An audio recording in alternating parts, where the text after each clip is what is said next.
ভারতবর্ষ এক সময় পরাধীন হয়ে গিয়েছে। এই ভারতবর্ষে স্বাধীন করতে গিয়ে আমাদের দেশে আপামর জনতা অসংখ্য মানুষ তাদের রক্ত এই জমিনে ঢেলে দিয়ে স্বাধীনতাকে অর্জন করেছে। এই স্বাধীনতা যেমন তেমন কোনো কিছু পাওয়া নয়। এই স্বাধীনতা মহামূল্যবান একটা সম্পদ, যা জানের বিনিময়ে পাওয়া যায়, রক্তের বিনিময়ে পাওয়া যায়। রক্ত ছাড়া স্বাধীন হওয়া সম্ভব নয়। এই দেশকে স্বাধীন করতে গিয়ে অসংখ্য ওলামায়ে কেরাম, মুসলমান কেরাম, শিখ, ইসাই, হিন্দু, জৈন, বৌদ্ধ, খ্রিস্ট সকলেই সম্মিলিতভাবে স্বাধীনতা অর্জন করেছি।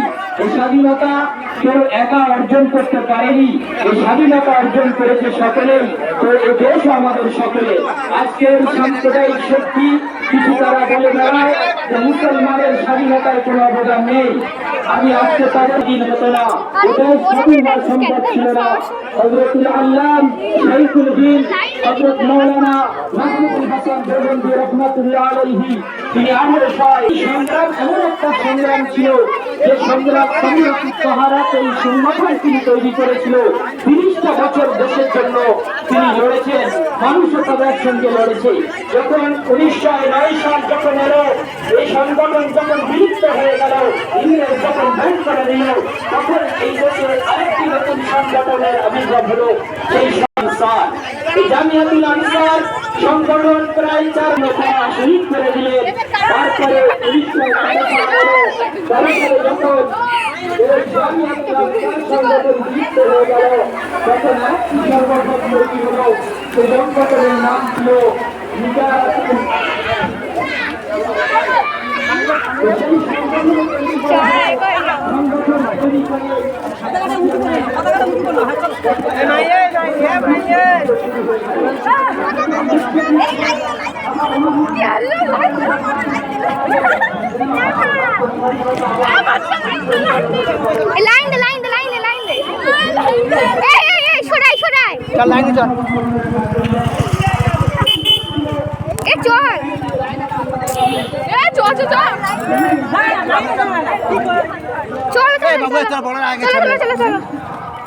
লাইনে চল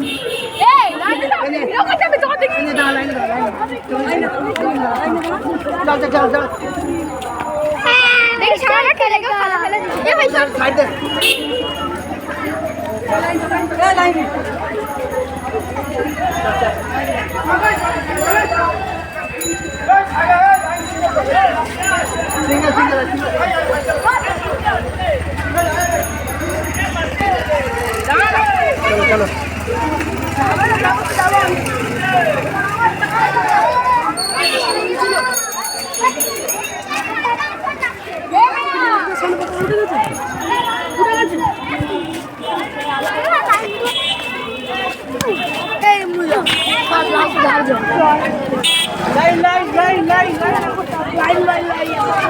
সবকে লাইন দেখি ওখানে ঢুকে পড়ছে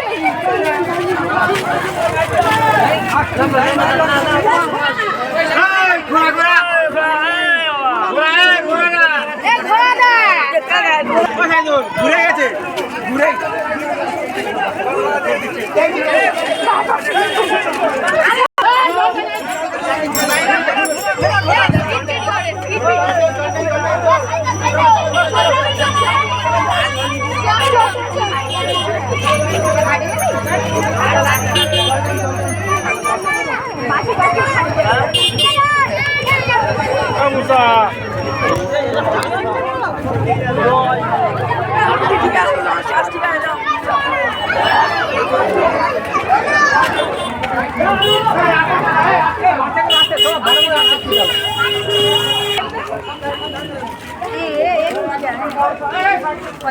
আমার সাথে সাথে আরে রোল রোল কে করে দেয় খোলে না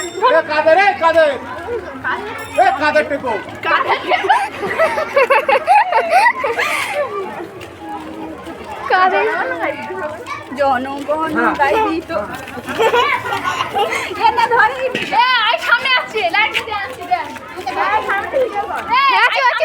মাঝে থাক আর একজন লাস্টে থাক, তবে লাস্টে থাকছি যা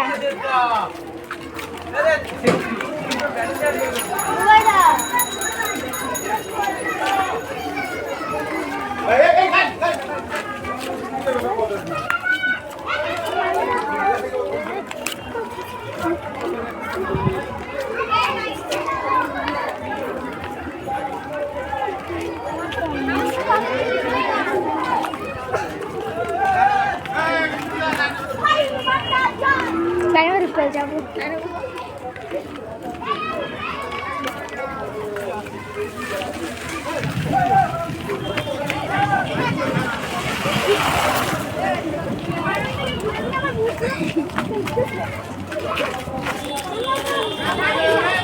এবার লাইন ঘুরবে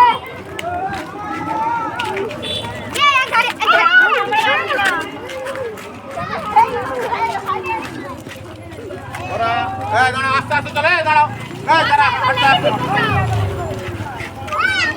এই পতাকা হাতে করে উঁচু করে ধরলাম এ কি রে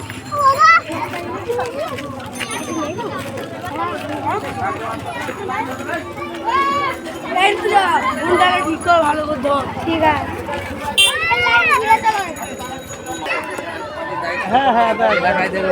বাকি তো ঠিক আছে আর একটুখানি যেতে পারে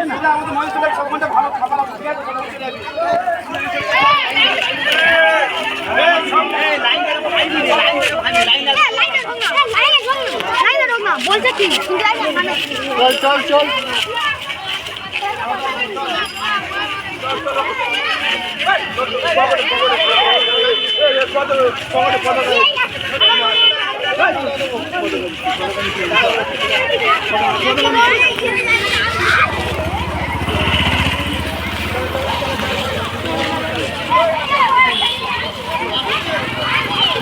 আচ্ছা